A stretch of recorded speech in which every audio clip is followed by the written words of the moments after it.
This intense and emotional video captures a high-stakes moment where a man is held accountable for actions that caused serious harm to his own child.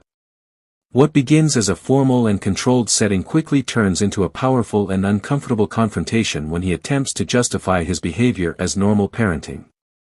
The atmosphere shifts instantly, becoming heavy and tense as his explanation is firmly challenged, and the reality of the situation starts to unfold. As the discussion continues, the focus moves to the visible impact of his actions, not just the physical harm, but the emotional damage and fear it created. The authority figure makes it clear that this was not discipline, but something far more serious, drawing a hard line between guidance and abuse. The moment becomes deeply impactful, as the weight of responsibility and the seriousness of the consequences are laid out in a direct and uncompromising way. Moving forward, strict conditions are set to ensure accountability and prevent anything like this from happening again.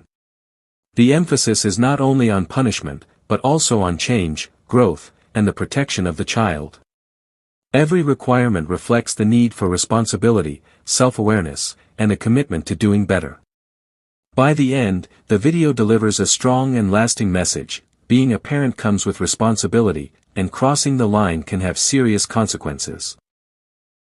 It leaves viewers thinking about the difference between discipline and harm, the importance of control and understanding, and the need to create a safe, supportive environment where children feel protected rather than afraid. Are you Mr. Duran? Yes, sir. Counsel, have you received all the discovery and did you review it with your client? Yes, sir. Court will find that the state is in compliance with discovery. Mr. Duran, I'm showing you what's entitled Application for Deferred Adjudication or Community Service. Did you review that with your attorney? Did you understand it? And did you sign it? Yes, ma'am. Showing you what's entitled True Bill of Indictment. Did you review that with your attorney? Did you understand it? Yes, ma'am. Counsel, do you waive the reading of the indictment? I do, Your Honor. State, are you proceeding on the indictment as presented? Yes, Your Honor. Showing you what's entitled Court's Admonishments and Defendant's Waivers and Affidavit of Admonitions. Did you review that document with your attorney? Did you understand it? Did you sign it in all the appropriate places? Yes, ma'am. Did you understand you're charged with injury to a child, bodily injury, intentionally or knowingly? That's a third-degree felony. The range of punishment is anywhere from 2 to 10 years in prison and up to a $10,000 fine. If you have a plea bargain agreement with the state, the court does not have to follow your plea. If for any reason the court doesn't follow your plea and gives you more than you bargained for, the fact that you entered a plea will not be used against you and you will be allowed to withdraw your plea. Did you understand? Yes. Did you understand you have a right to jury trial, a right for you or your attorney to cross-examine and confront any witnesses the state would call in the right to remain silent? You need to speak up. Yes, ma'am. Did you understand by entering this plea you were giving up those rights? Yes, ma'am. And did you intend to give up those rights and enter into a plea in this case? Yes, ma'am. Did you understand if the court were to grant your application for deferred adjudication, if for any reason your deferred adjudication were revoked, the court could find you guilty, sentence you up to 10 years in prison and up to a $10,000 fine? Yes, ma'am. Counsel, has your client been able to provide you with any defenses? He has, Your Honor. Do you believe he has a rational as well as a factual understanding of the charges against him? I do, Your Honor. Do you believe he's currently competent and was legally sane at the time of the offense? Yes, sir.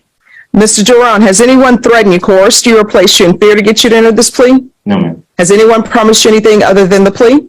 No, ma'am. Are you satisfied with the way you've been represented?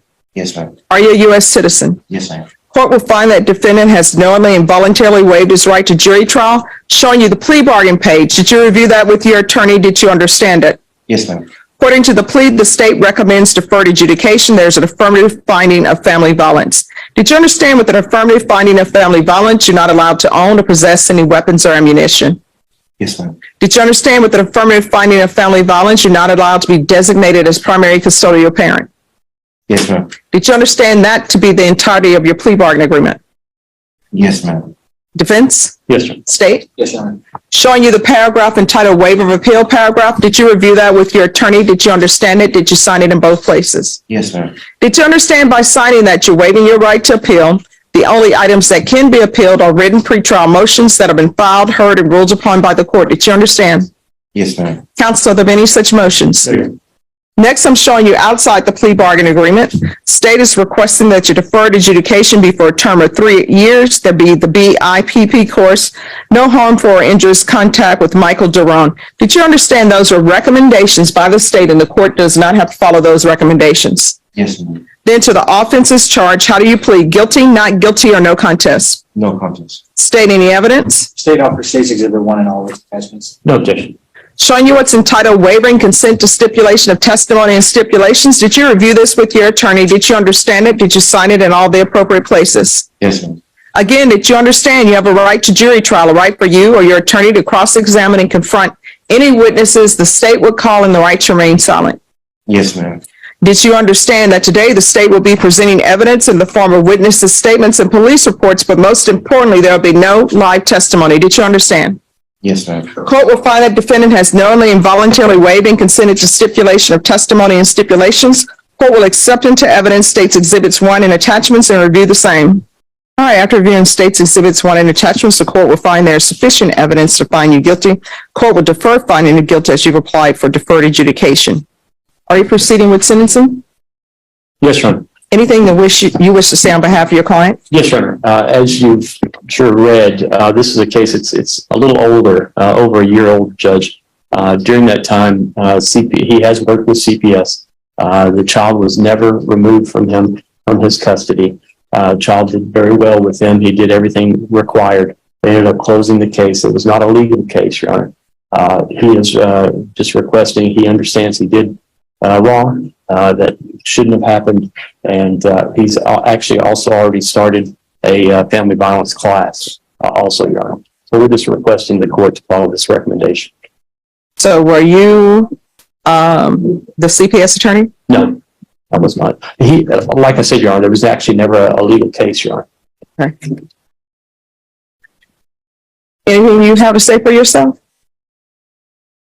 Yes, I was, that day I was disciplining my child like a parent should. He acts dramatic and he was trying to, I understand what I did, but I'm trying to. Yeah, you're trying to shift the burden on him. Explain. I don't believe he's trying to do that, Your Honor, because we had discussions. He understands Well, he's saying his child was asking. He went way too far. It shouldn't have happened. He's saying that his child acts dramatic. That's what he said. Dinah, did he say that? Excuse me? He did, Your Honor. So he hasn't learned anything. I disagree with that, Your Honor. Having known him for what have you learned? Time. I learned how to talk to my child. I'm always being there for him. He's always coming for me to advise. He gives me this random, I love you, I hug you. I'm always No. Here's my thing. You told me that he was acting dramatic. You told me, and if the record is not clear or if I'm remembering things incorrectly, please correct me. But you told me that 1, your child is dramatic, and 2, you started by saying, I was disciplining my child as a parent should. That's what you told me.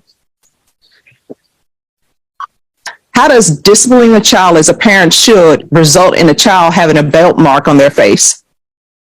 And was that being dramatic? Because that's what it says in the police report, that he had a belt mark on his face, belt mark on his arm.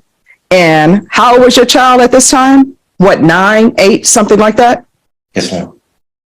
So basically, what you have taught your child is that your child needs to fear you, which means that if your child accidentally sprays something in somebody's food, he can't tell you because he knows what's going to end up happening. He's going to get hit with a belt across his face. And I don't know why people think disciplining children equals, let me pull out a belt, let me beat you with the belt, because this wasn't let me tap you with corrections. And now you get an attitude with me. And let me just tell you, I will send you quick, fast, and in a hurry as a condition of your probation to the Bexar County Jail or either to the state jail facility. And you can see how your discipline works with other people at the jail if it comes to that. So I'm telling you, When you beat a child, this wasn't discipline, this was a beating. When you beat a child, what they learn is to fear you. And you are a grown man hitting on a child. If somebody, let's say, for example, you're at somebody's house. They invite you over, you're sitting at the table, and you drop your food on the ground or on the carpet, and it's white carpet, and they get angry. And so they take a belt and slap you across the face. And they tell you, well, I'm just disciplining you because you knew this is white carpet. You know, I told you to be careful not to spill anything on my carpet, and you did. You know what you would do? You would call the police and you would file charges because that person hit you. So you've gone beyond disciplining your child. And I don't know why people don't understand that. And you can say your child out of the blue is saying, I love you and all of this. Sometimes, you know why they're doing that? Because they're walking on eggshells. Because you have put fear into this child. If this child were to pick up a criminal case, you know what they'd come to court and tell me? His attorney would? He suffered trauma. Well, what trauma did he suffer? Well, his father beat him.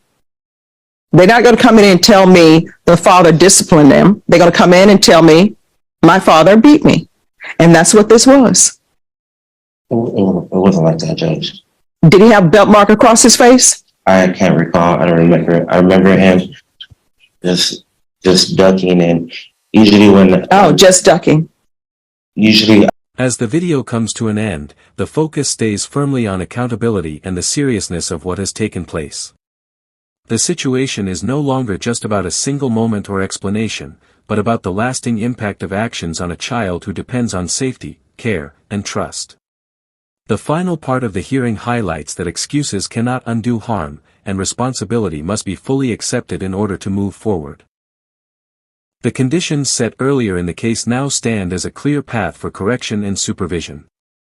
They are designed not only to ensure compliance, but also to encourage reflection and personal change. Regular monitoring, strict rules, and required programs all serve one purpose: to make sure that the behavior is addressed and that the environment for the child is protected from further harm. As everything settles, the seriousness of the outcome becomes even more clear. The emphasis is placed on learning from the situation and understanding the difference between discipline and harmful behavior. It is a moment that shows how important it is to recognize mistakes and take real steps toward improvement rather than denial. In the final reflection, the video leaves a strong message about responsibility, consequences, and the need for change. It highlights that rebuilding trust takes time, effort, and consistent action. Ultimately, it serves as a reminder that protecting children and ensuring their emotional and physical well-being must always come first, and that accountability is the first step toward making things right.